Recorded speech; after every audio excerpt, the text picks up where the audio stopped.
제가 이렇게 되다니. 이렇게 갈 순 없어요. 우물가에 나타난 억울한 귀신, 눈물로 하소연합니다. 이렇게 저승 갈 순 없어요. 그런데 놀랍게도 어린 동이는 귀신의 목소리를 듣습니다. 뭐가 억울하시죠? 동이가 조용히 묻자 귀신은 희망의 빛을 봅니다.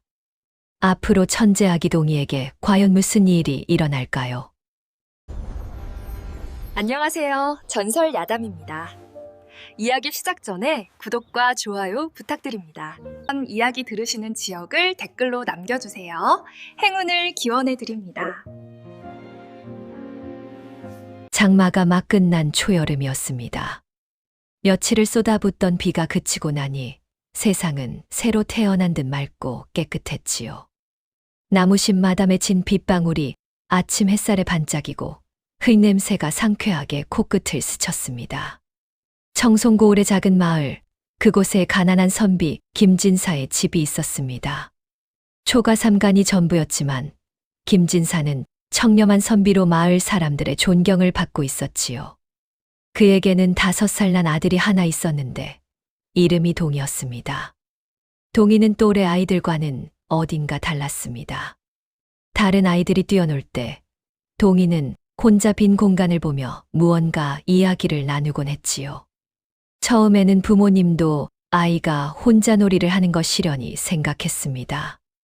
하지만 시간이 지나면서 이것이 단순한 상상놀이가 아니라는 것을 알게 되었습니다. 그날도 동이는 이른 아침부터 마을 우물가로 향했습니다.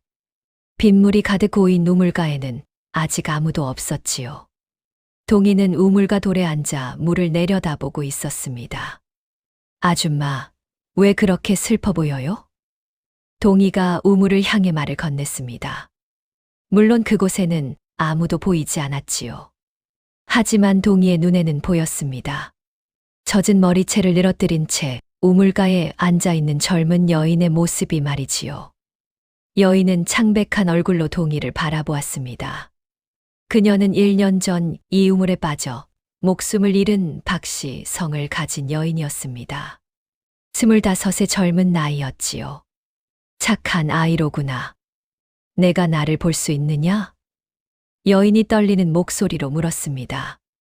네, 아줌마. 아줌마는 왜 여기 계세요? 집에 가셔야죠. 동이의 순진한 물음에 여인은 눈물을 흘렸습니다. 그녀는 한참을 울다가 천천히 입을 열었지요. 나는 억울하게 죽었단다. 모두들 내가 발을 헛디뎌 우물에 빠졌다고 생각하지만 그게 아니란다. 여인은 떨리는 목소리로 그날의 일을 들려주었습니다. 친정에 다녀오는 길이었는데 시누이가 우물가에서 기다리고 있었다고 했지요. 시누이는 평소 박 씨를 몹시 시기했습니다. 오빠인 남편이 예쁜 박 씨만 아끼는 것이 못마땅했고 친정이 넉넉한 박 씨가 가끔 친정에서 받아오는 것들이 늘 부러웠지요. 시누이가 내 등을 밀었단다. 나는 순식간에 우물 속으로 떨어졌고 여인의 목소리가 떨렸습니다. 내가 떨어질 때 시누이의 얼굴을 똑똑히 봤어. 그 사람 눈에는 미안함이 아니라 만족스러운 표정이 있었단다. 동이는 어린 나이였지만 여인의 슬픔을 느낄 수 있었습니다. 그럼 사람들한테 말해야죠. 그 나쁜 사람이 아줌마를 밀었다고요. 여인은 고개를 저었습니다. 아무도 믿지 않을 거야. 시누이는 사람들 앞에서 나를 그렇게 아꼈는데. 하지만 한 가지 증거가 있단다. 여인은 동이에게 말했습니다. 자신이 우물에 떨어질 때 시누이가 자신의 팔을 잡으려다가 머리에 꽂힌 비녀를 뽑아버렸다고요. 그 비녀는 우물에 떨어지지 않고 우물과 억새풀 사이에 떨어졌을 거라고 했습니다. 만약 정말 발을 헛디뎌 빠진 것이라면 비녀는 우물 속에 있어야 하지만 누군가 밀어서 떨어졌다면 비녀는 우물 밖에 있을 터였지요.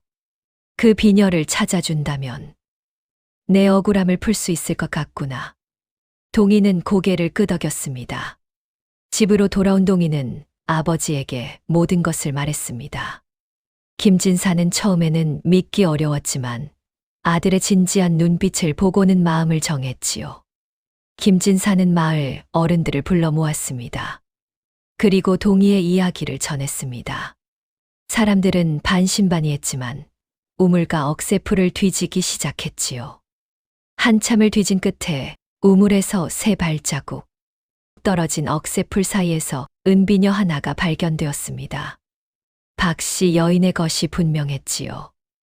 만약 여인이 스스로 발을 헛디뎌 빠졌다면 비녀가 이곳에 있을 리 없었습니다. 누군가 그녀를 밀었고 그 과정에서 비녀가 뽑혀 날아간 것이었지요. 마을 사람들은 박씨 집안과 함께 시누이를 불러 물었습니다. 시누이는 처음에는 발뺌했지만 비녀의 위치와 여러 정황을 듣고는 결국 무릎을 꿇었습니다. 제가 그랬습니다. 순간적으로 화가 나서. 미안합니다, 형님. 시누이는 눈물을 흘리며 자백했습니다. 그날도 박씨가 친정에서 받아온 비단 보자기를 보고 시기심이 일었고 우물가에서 마주치자 순간적으로 밀어버렸다고 했지요. 그녀는 곧바로 관가로 끌려갔습니다. 박씨의 남편은 뒤늦게 아내의 억울함을 알고 통곡했습니다. 그는 정성껏 제사상을 차려 아내의 넋을 위로했지요. 마을 사람들도 모두 모여 박씨 여인을 위해 기도했습니다. 그날 밤 동희는 다시 우물가에 갔습니다. 여인은 이제 환한 미소를 짓고 있었지요. 고맙구나, 착한 아이야. 이제 나는 억울함을 풀고 편히 갈 수 있겠구나. 내가 아니었다면 나는 영원히 이곳을 떠나지 못했을 거야. 여인은 동희에게 깊이 절을 했습니다. 그리고 천천히 몸이 투명해지더니 따뜻한 빛으로 변하며 하늘로 올라갔지요. 동희는 빈 우물가를 바라보며 작게 손을 흔들었습니다. 안녕히 가세요, 아줌마. 이제 편히 쉬세요. 이 일이 있은 후 마을 사람들은 동희를 신기한 눈으로 바라보기 시작했습니다. 어떤 이들은 아이가 하늘이 내린 능력을 가졌다며 감탄했고, 어떤 이들은 귀신을 보는 아이가 여전히 불길하다며 고개를 저었지요. 하지만 박씨 여인의 가족들은 진심으로 감사했습니다. 억울하게 죽은 며느리의 명예를 되찾아 주었으니까요. 동희는 아랑곳하지 않았습니다. 아이는 그저 억울한 사람을 도왔을 뿐이었으니까요. 그리고 이것은 동희가 처음으로 억울한 죽음의 진실을 밝힌 일이었습니다. 앞으로 이 아이가 얼마나 많은 진실을 세상에 드러내게 될지 그때는 아무도 몰랐지요. 우물가 사건 이후 몇 달이 흘렀습니다. 무더운 여름이 지나고 선선한 가을바람이 불기 시작했지요. 동희는 이제 6살이 되었고 마을 사람들 사이에서는 그 아이에 대한 소문이 무성했습니다.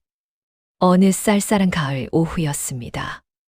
낙엽이 바람에 날려 이리저리 구르고 하늘은 잿빛 구름으로 뒤덮여 있었지요. 동희는 마을 뒷산 공동묘지 근처를 지나가고 있었습니다. 차가운 바람이 불어와 낙엽들이 발목을 스치고 지나갔습니다. 그때였습니다. 무덤 하나 앞에 남루한 옷을 입은 사내가 앉아 있는 것이 보였지요. 사내의 얼굴은 핏자국 투성이었고 몸 여기저기에 상처가 나 있었습니다. 동희가 다가가 말을 건네자 사내는 놀란 듯 고개를 들었습니다. 그의 눈에는 깊은 슬픔이 담겨 있었지요. 사내는 석 달 전 이곳에 묻힌 머슴이었습니다. 이름은 박돌쇠, 마을의 큰 부자인 최 부잣집에서 일하던 사람이었지요. 그는 도둑으로 몰려 마을 사람들에게 맞아 죽었다고 했습니다. 하지만 그의 목소리에는 깊은 억울함이 배어 있었지요. 박돌쇠는 떨리는 목소리로 그날의 일을 들려주었습니다. 석 달 전 최 부잣집 곳간에서 쌀열 가마니가 없어지는 일이 벌어졌다고 했지요. 최 부자는 곳간 열쇠를 관리하던 박돌쇠를 의심했습니다. 부자는 그를 도둑놈이라 소리치며 마을 사람들을 불러 모았지요. 박돌쇠는 억울함을 호소했지만 아무도 가난한 머슴의 말을 믿지 않았습니다. 사람들은 돌과 몽둥이로 그를 때렸고 박돌쇠는 결국 그 자리에서 죽고 말았지요. 그의 늙은 어머니가 통곡하며 아들의 시신을 끌어안았지만 사람들은 도둑의 어미라며 냉대했다고 합니다. 하지만 박돌쇠는 정말 도둑이 아니었습니다. 진짜 도둑은 따로 있었다고 했지요. 그는 눈물을 흘리며 진실을 말했습니다. 최 부자 아들이 진짜 범인이었다고 말이지요. 그 양반 아드님은 도박에 빠져서 빚이 많았는데 아버지한테 들킬까봐 몰래 곳간 열쇠를 훔쳐서 쌀을 빼돌렸다는 것이었습니다. 그리고 그 죄를 박돌쇠에게 뒤집어 씌웠다고 했지요. 동희는 주먹을 불끈 쥐었습니다. 어린 나이였지만 이것이 얼마나 나쁜 일인지는 알 수 있었지요. 동희는 박돌쇠를 도와주겠다고 했습니다. 아저씨가 도둑이 아니라는 걸 사람들한테 말해주겠다고 했지요. 박돌쇠는 고개를 저으며 말했습니다. 아무도 믿지 않을 거라고.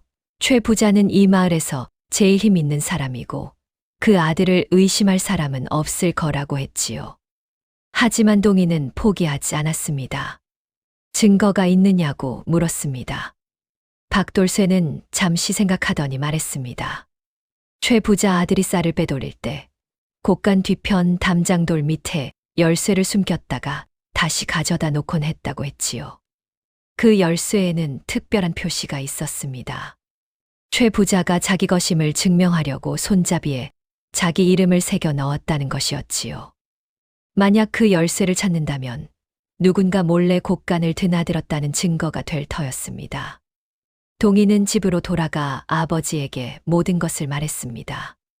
김진사는 이번에도 아들의 말을 믿기로 했지요. 우물가 사건 이후 그는 동희의 능력을 신뢰하게 되었습니다.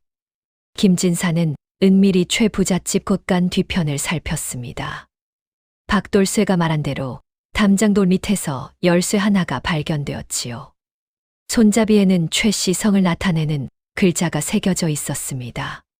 정식 곳간 열쇠는 최 부자가 직접 보관하고 있었는데 왜 똑같은 열쇠가 여기 숨겨져 있었을까요?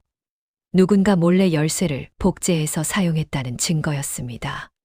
김진사는 마을 어른들과 함께 최 부자를 찾아갔습니다.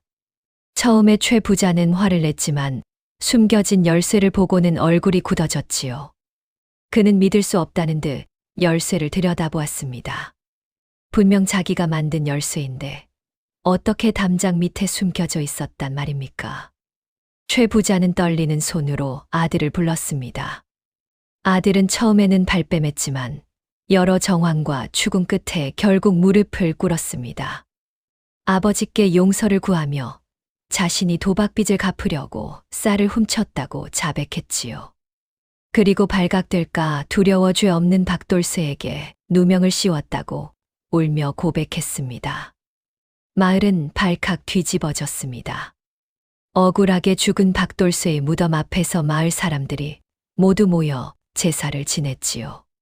최 부자는 통곡하며 박돌쇠에게 사죄했고 그의 늙은 어머니를 극진히 모시겠다고 약속했습니다. 마을 사람들도 죄 없는 사람을 죽인 것에 대해 깊이 뉘우쳤지요. 그날 밤 동희는 다시 묘지를 찾았습니다. 박돌쇠는 환하게 웃고 있었지요. 그는 동희에게 고맙다고 했습니다. 이제 자신은 도둑이 아니라고 사람들이 자신의 억울함을 알아줬다고 말했습니다. 박돌쇠의 모습이 점점 밝은 빛으로 변했습니다. 그리고 하늘로 올라가며 사라졌지요. 동희는 그가 떠나는 모습을 지켜보며 작게 손을 흔들었습니다. 그로부터 며칠 후 첫눈이 내렸습니다. 한방눈이 소복소복 쌓이는 겨울밤이었지요. 세상이 온통 하얀 눈으로 뒤덮여 고요했습니다. 동인의 집 문을 두드리는 소리가 들렸습니다. 문을 열자 눈을 뒤집어 쓴 한 노스님이 서 있었습니다. 낡은 삿갓과 누더기 장삼을 걸친 평범한 탁발승처럼 보였지만 그의 눈빛만은 깊고 맑았지요. 스님은 하룻밤 묵어가게 해달라고 정중히 청했습니다. 김진사 내외는 기꺼이 스님을 맞아들였습니다. 스님은 따뜻한 방에서 잠을 청했고 동이는 스님이 궁금해서 방문 앞을 서성였지요. 눈은 밤새 내렸고 아침이 되자 세상은 완전히 하얀 눈으로 뒤덮여 있었습니다. 이튿날 아침 눈이 그쳤습니다. 스님이 떠나려 하자 동이가 문 밖까지 따라 나왔습니다. 햇살이 눈에 반사되어 온 세상이 반짝였지요. 스님은 동이를 보더니 갑자기 깊이 합장을 했습니다. 그리고는 이 아이가 혜진대사의 환생이라고 말했지요. 김진사 부부가 깜짝 놀라 되물었습니다. 스님은 잔잔한 미소를 지으며 설명했습니다. 혜진대사는 100년 전 이 땅에서 수많은 억울한 이들을 구한 고승이었다고 했지요. 그분은 남들이 보지 못하는 것을 보고 듣지 못하는 것을 들으며 세상의 억울함을 풀어주었다고 합니다. 스님은 동이의 눈에서 그분과 똑같은 자비로운 빛을 본다고 했습니다. 김진사는 스님의 기품 있는 말투와 범상치 않은 분위기에 절로 고개가 숙여졌습니다. 이분은 평범한 탁발승이 아니었지요. 오랜 수행으로 다져진 깊은 지혜가 온몸에서 풍겨났습니다. 스님은 동이의 머리를 쓰다듬으며 말했습니다. 착한 아이가 하는 일은 하늘이 기뻐하시는 일이라고, 두려워하지 말고 계속 나아가라고 격려했지요. 그리고 눈 쌓인 길을 따라 천천히 걸어가며 말했습니다. 때가 되면 우리는 다시 만나게 될 것이라고 말이지요. 스님의 뒷모습이 하얀 눈발 속으로 사라졌습니다. 발자국만이 눈 위에 길게 남았고 그마저도 이내 새로 내리는 눈에 덮여 지워졌지요. 동이는 한참을 그 방향을 바라보았습니다. 차가운 겨울바람이 불어왔지만 동이의 가슴속은 따뜻했습니다.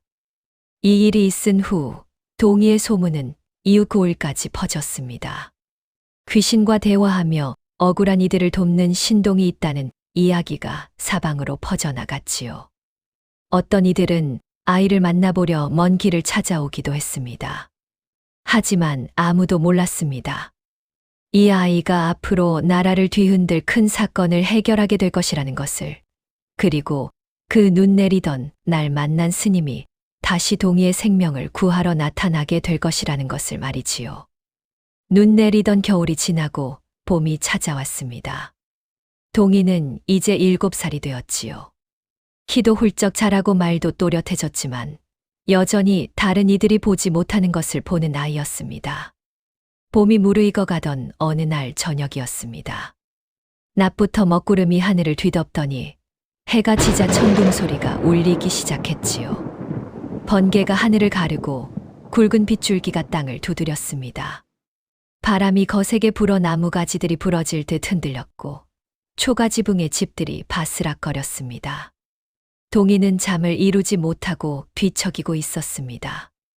폭풍 우 소리가 무서웠던 것은 아니었지요. 뭔가 심상치 않은 기운이 느껴졌기 때문입니다. 마치 누군가 자신을 부르는 것 같은 느낌이었습니다. 번개가 또 한 번 번쩍이며 방 안을 환하게 밝혔습니다. 그 순간 동이는 방 한 구석에 서 있는 사람의 모습을 보았지요. 갓을 쓴 선비였는데 하얀 도포가 핏자국으로 얼룩져 있었습니다. 번개 빛이 사라지자 다시 어둠이 내렸지만 동이의 눈에는 여전히 그 선비가 보였습니다. 선비의 얼굴은 창백했고 눈가에는 핏물이 맺혀 있었습니다. 그는 동이를 바라보며 천천히 무릎을 꿇었지요. 한 손에는 피로 얼룩진 문서 하나를 들고 있었습니다. 아이야, 부디 나를 도와다오. 나 혼자만이 아니라 내 가족을 구해다오. 선비의 목소리는 떨리고 있었습니다. 동이는 이불을 움켜쥐며 조용히 물었습니다. 아저씨는 누구세요? 선비는 깊은 한숨을 내쉬었습니다. 밖에서는 천둥 소리가 계속 울렸고 빗소리가 세상을 삼킬 듯 쏟아졌지요. 선비는 자신의 이야기를 들려주기 시작했습니다. 그의 이름은 정몽주, 한양에서 벼슬을 하던 청백리였다고 했지요. 그는 왕의 신임을 받으며 나라의 곳간을 관리하는 중책을 맡고 있었습니다. 하지만 그것이 화근이 되었다고 했습니다. 당시 조정에는 당쟁의 바람이 거세게 불고 있었습니다. 영의정을 중심으로 한 세력은 반대파를 제거하고 권력을 독차지하려 했지요. 정몽주는 어느 당파에도 속하지 않고 오직 나라와 백성만을 생각하는 선비였습니다. 그런 그가 영의정 일파의 눈에는 눈의 가시였던 것이지요. 영의정 일파는 정몽주를 제거할 계획을 세웠습니다. 왕실의 반계 종친을 옹립하여 역모를 꾸몄다는 누명을 씌운 것이었지요. 증거를 조작하고 거짓 증인을 내세워 정몽주를 역적으로 몰았습니다. 정몽주는 억울함을 호소했지만 아무도 그의 말을 듣지 않았습니다. 영의정의 권세가 워낙 컸기 때문이지요. 결국 정몽주는 참형을 당했습니다. 1년 전 봄날이었습니다. 하지만 더 큰 비극은 그 다음이었습니다. 영모 죄인의 가족은 모두 노비로 전락하는 것이 법이었지요. 정몽주의 아내와 두 자식, 그리고 늙은 어머니까지 모두 관노비로 끌려갔습니다. 내 아들은 겨우 10살이었소. 딸아이는 8살이었지요. 선비의 목소리가 떨렸습니다. 번개가 또 한 번 번쩍이며 그의 눈물을 비췄습니다. 정몽주의 아들은 관청의 노비가 되어 힘든 일을 하고 있었고 어린 딸은 영의정 지배종이 되어 온갖 구박을 받고 있다고 했습니다. 아내는 관청 빨래터에서 아침부터 밤까지 일했고 늙은 어머니는 병든 몸으로 궁궐 뒤편 빨래터에서 고생하고 있다고 했지요. 내가 역모를 꾸몄다는 것은 모두 거짓이요. 하지만 억울하게 죽은 것보다 더 고통스러운 것은 내 가족이 노비로 살아가는 모습을 보는 것이요. 선비는 손에 든 피 묻은 문서를 내밀었습니다. 이것은 내가 죽기 전 몰래 작성한 고발장이요. 영의정 일파의 역모 조작 증거가 모두 담겨 있지요. 내가 처형당하기 전날 밤 감옥에서 몰래 써서 믿을 만하니 이에게 맡겼소. 하지만 그 사람도 두려움에 이것을 숨기고 말았소이다. 동희는 떨리는 목소리로 물었습니다. 그 고발장은 어디 있어요? 정몽주는 대답했습니다. 한양 북촌의 한 기와집 뒷뜰 우물과 돌 밑에 숨겨져 있다고 했지요.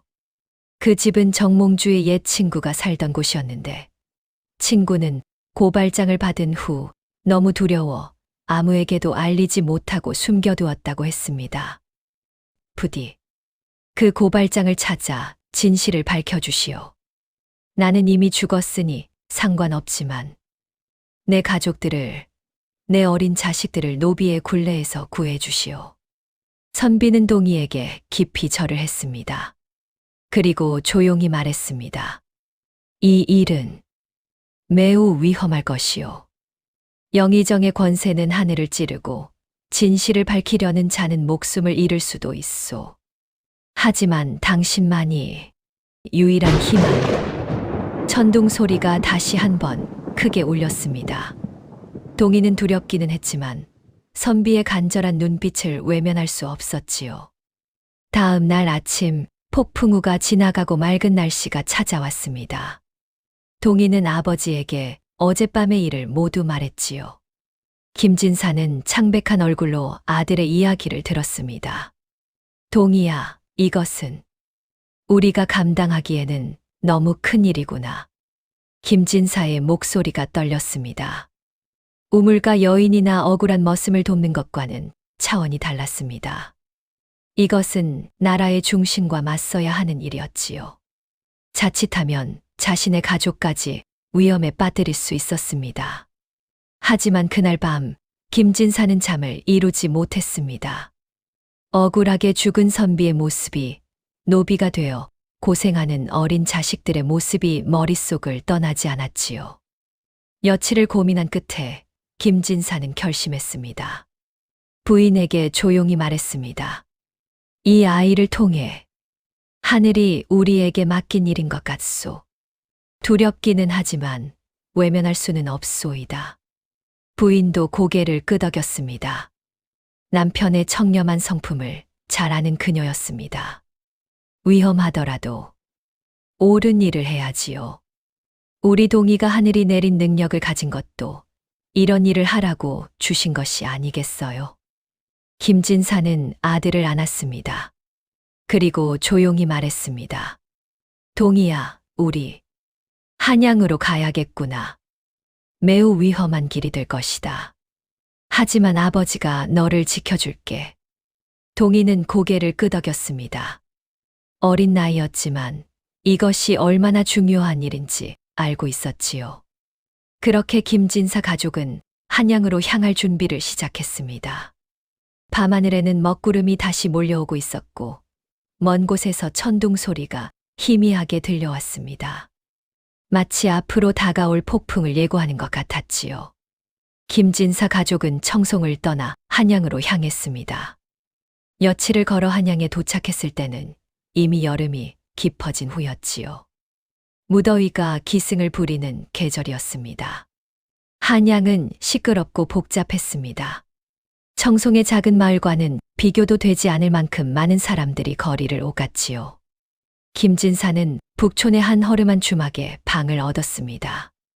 그리고 은밀히 조사를 시작했습니다. 한낮의 떼약볕이 내리쏘는 어느 날이었습니다. 김진사는 땀을 뻘뻘 흘리며 북촌 골목을 돌아다니고 있었지요. 정몽주가 말한 그 집을 찾아야 했습니다. 정몽주의 옛 친구가 살던 기와집, 뒤뜰에 우물이 있는 집이었습니다. 며칠을 수소문한 끝에 김진사는 그 집을 찾아냈습니다. 하지만 집은 이미 비어 있었지요. 문은 굳게 잠겨 있었고 마당에는 잡초가 무성했습니다. 이웃 사람에게 물으니 집주인은 1년 전 갑자기 가족을 데리고 어디론가 떠났다고 했습니다. 아마도 정몽주 사건에 연루될까 두려워 도망친 것이 분명했지요. 김진사는 난감했습니다. 집이 비어 있다면 몰래 들어가서 우물을 살펴볼 수 있겠지만 남의 집에 무단으로 들어가는 것은 죄가 되었습니다. 게다가 혹시 영의정 일파가 눈치라도 채면 위험했지요. 그날 밤 동희는 다시 정몽주 선비를 보았습니다. 선비는 조급해 보였습니다. 시간이 얼마 없소이다. 영의정 일파가 당신네 가족을 의심하기 시작했소. 동희는 깜짝 놀랐습니다. 아버지에게 달려가 이 사실을 알렸지요. 김진사는 더 이상 망설일 수 없다고 판단했습니다. 다음 날 밤 달이 환하게 떠올랐습니다. 김진사는 동희를 데리고 그 빈집으로 향했지요. 달빛이 세상을 은은하게 비추고 있었습니다. 담을 넘어 뒤뜰로 들어가니 우물이 하나 보였습니다. 김진사는 우물가의 돌들을 하나씩 들어보기 시작했습니다. 땀이 줄줄 흘렀지만 멈출 수 없었지요. 동희도 아버지를 도와 작은 돌들을 치웠습니다. 한참을 뒤진 끝에 우물 옆 큰 돌 밑에서 기름종이로 싼 문서 하나가 나왔습니다. 김진사는 떨리는 손으로 문서를 펼쳤지요. 달빛 아래서 읽어보니 정몽주가 쓴 고발장이 분명했습니다. 영의정 일파가 영모를 조작한 과정이 낱낱이 기록되어 있었고 거짓 증인들의 이름과 받은 돈의 액수까지 자세히 적혀 있었습니다. 찾았다. 이것으로 진실을 밝힐 수 있어. 김진사는 고발장을 품 안에 깊이 넣었습니다. 그때였습니다. 담 너머에서 인기척이 들렸지요. 거기 누구냐? 낯선 목소리가 들렸습니다.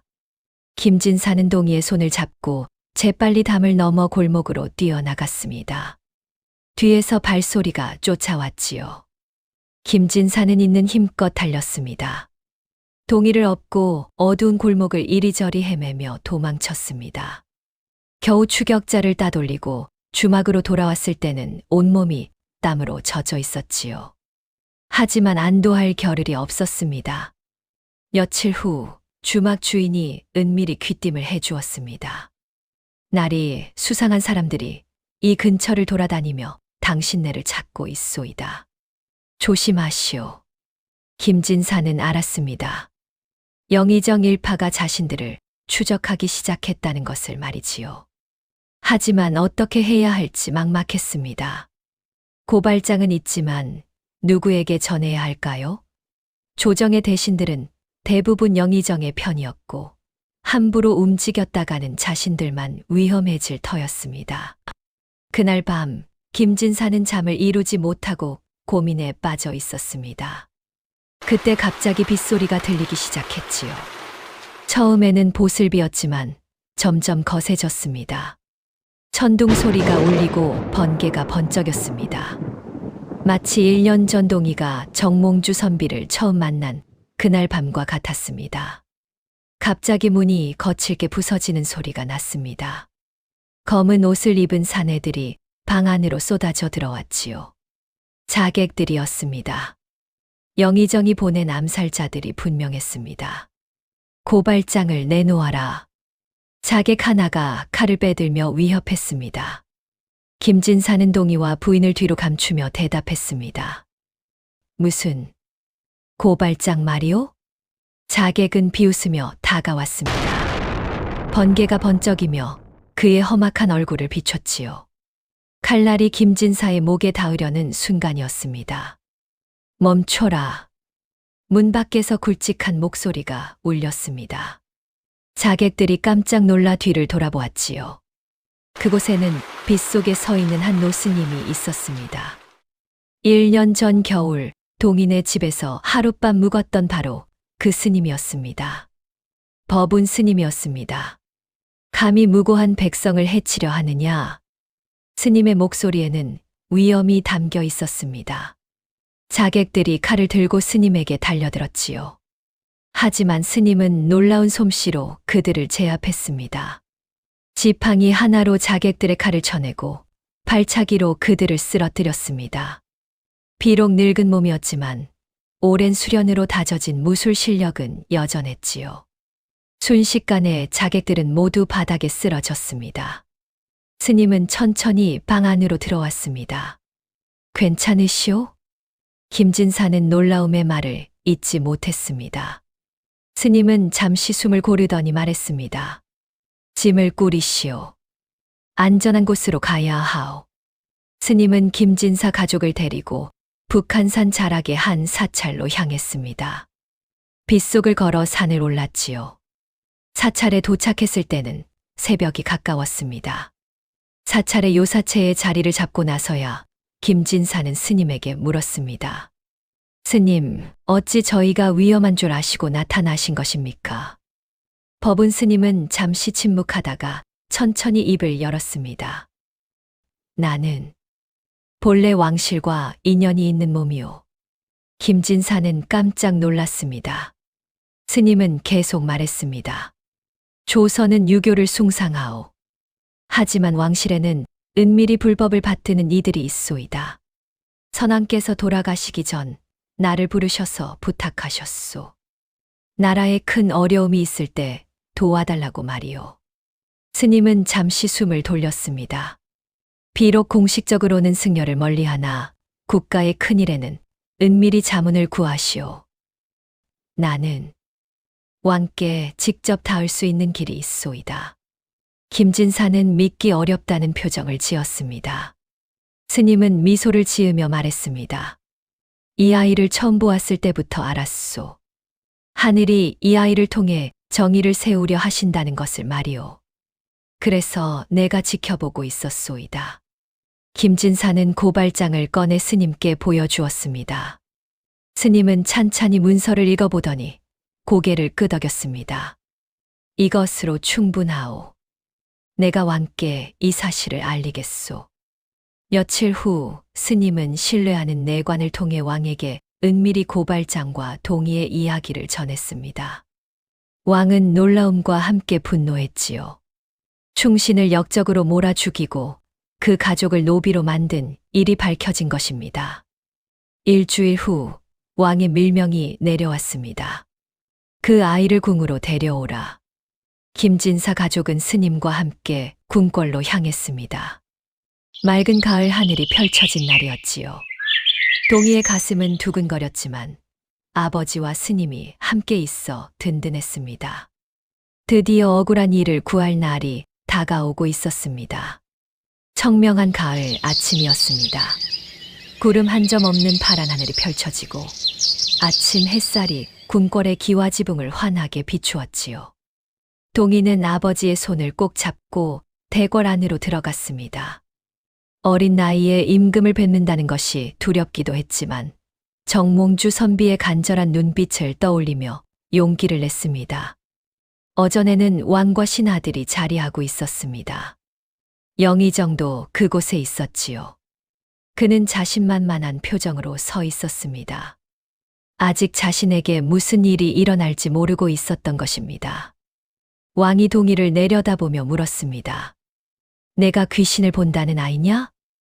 동희는 떨리는 목소리로 대답했습니다. 예, 전하. 소인은 억울하게 돌아가신 분들을 볼 수 있사옵니다. 왕은 고개를 끄덕이고는 말했습니다. 그렇다면 정몽주라는 선비를 보았느냐? 동희는 고개를 끄덕였습니다. 그리고 지난 봄날 밤 천둥번개가 치던 그날 정몽주 선비를 처음 만난 이야기를 들려주었지요. 선비가 얼마나 억울해했는지, 노비가 된 가족들을 얼마나 걱정했는지 또박또박 말했습니다. 영의정의 얼굴이 점점 굳어졌습니다. 동희가 말하는 내용은 아무도 알 수 없는 비밀이었기 때문이지요. 정몽주가 감옥에서 어떻게 고문당했는지, 누가 거짓 증언을 했는지, 얼마의 돈을 받았는지까지 모두 정확했습니다. 김진사가 고발장을 꺼내 올렸습니다. 왕은 친히 그 문서를 읽어보았지요. 왕의 얼굴이 점점 굳어지더니 마침내 노기를 띄었습니다. 이것이 사실이냐? 왕이 영의정을 노려보며 소리쳤습니다. 영의정은 황급히 무릎을 꿇었지요. 전하, 이것은 모함이옵니다. 어린아이의 허황된 말과 출처불명의 문서를. 하지만 왕은 듣지 않았습니다. 왕은 이미 법은 스님을 통해 자세한 내막을 들었고 은밀히 조사까지 마친 상태였지요. 고발장에 적힌 거짓 증인들을 하나씩 신문하자 그들은 모두 자백했습니다. 영의정 일파로부터 돈을 받고 거짓 증언을 했다고 말이지요. 진실이 밝혀졌습니다. 정몽주는 영모를 꾸민 것이 아니라 오히려 나라를 위해 청렴하게 일하다가 권력 다툼에 희생된 충신이었습니다. 영의정과 그 일파가 진짜 영모자였던 것이지요. 그들은 정몽주를 제거하여 반대파를 숙청하려 했던 것입니다. 왕은 즉시 명을 내렸습니다. 영의정과 그 일당은 모두 잡아들여 처벌받았지요. 그리고 정몽주의 명예를 회복시켰습니다. 정몽주는 충신이었노라. 그의 억울함을 풀어주고 가족들을 모두 찾아 신분을 되돌려주라. 왕의 명이 떨어지자 관리들이 사방으로 흩어졌습니다. 관청 노비로 끌려갔던 정몽주의 아들이 찾아졌습니다. 이제 11살이 된 소녀는 1년 동안 고된 노동으로 수척해져 있었지요. 영의정 집종으로 있던 9살 딸아이도 구출되었습니다. 아이의 작은 손은 온통 거칠어져 있었습니다. 관청 빨래터에서 일하던 아내도 궁궐 뒤편에서 병든 몸으로 일하던 늙은 어머니도 모두 찾아졌습니다. 1년 만에 만난 가족들은 서로 끌어안고 통곡했지요. 왕은 그들에게 양인의 신분을 되돌려주고 빼앗겼던 재산도 모두 돌려주었습니다.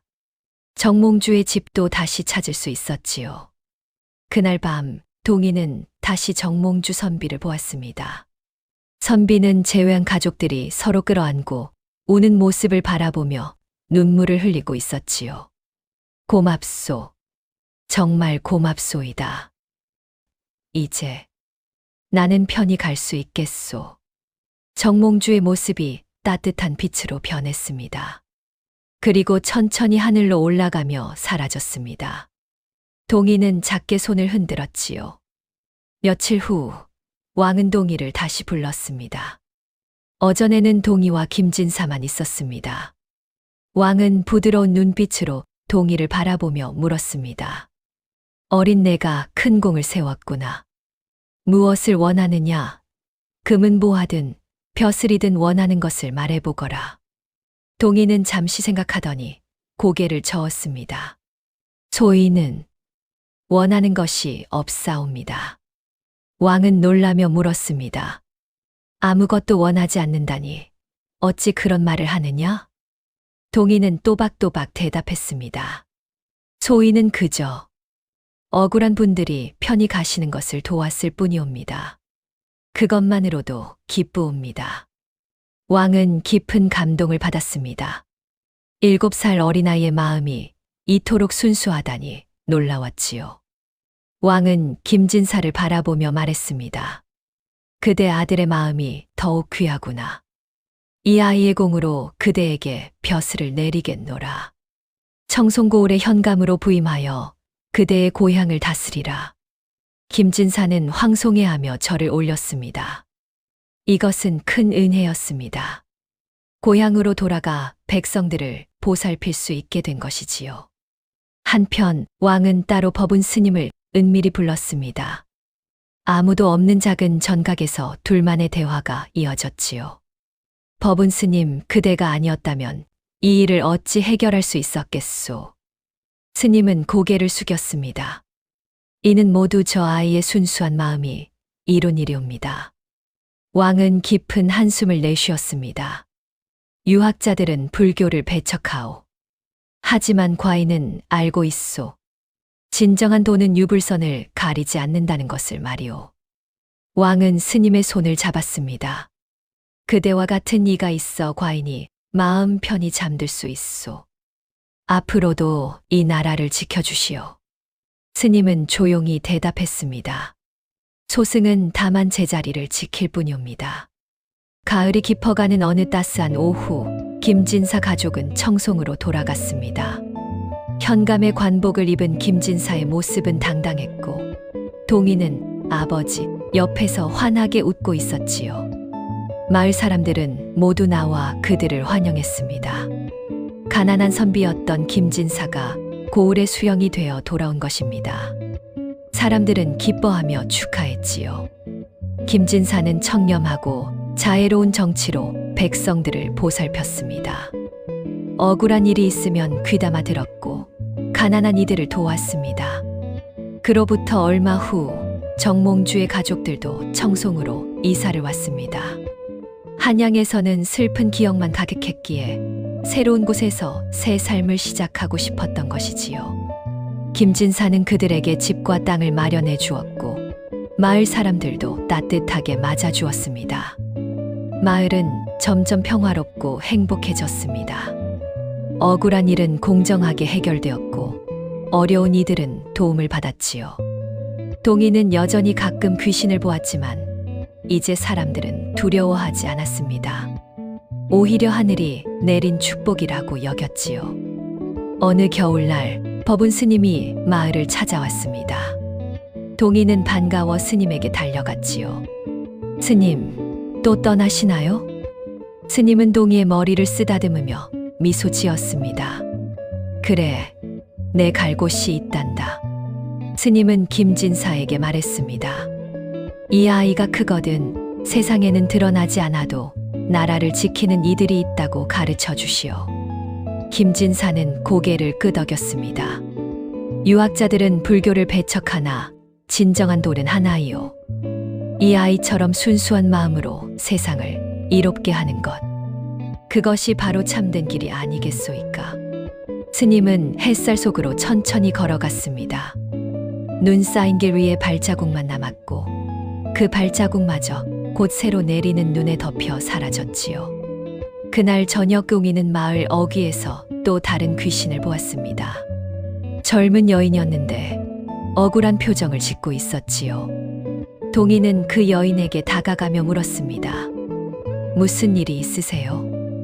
이 아이의 길은 이제 시작이었습니다. 앞으로도 동희는 억울한 이들을 돕고 세상에 정의를 세우는 일을 계속할 것입니다. 비록 어린 나이지만 그 순수한 마음은 누구보다 강했으니까요.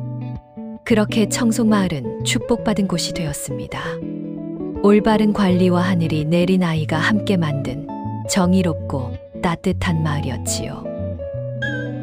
긴 이야기 시청해주셔서 감사합니다. 구독과 좋아요 부탁드립니다.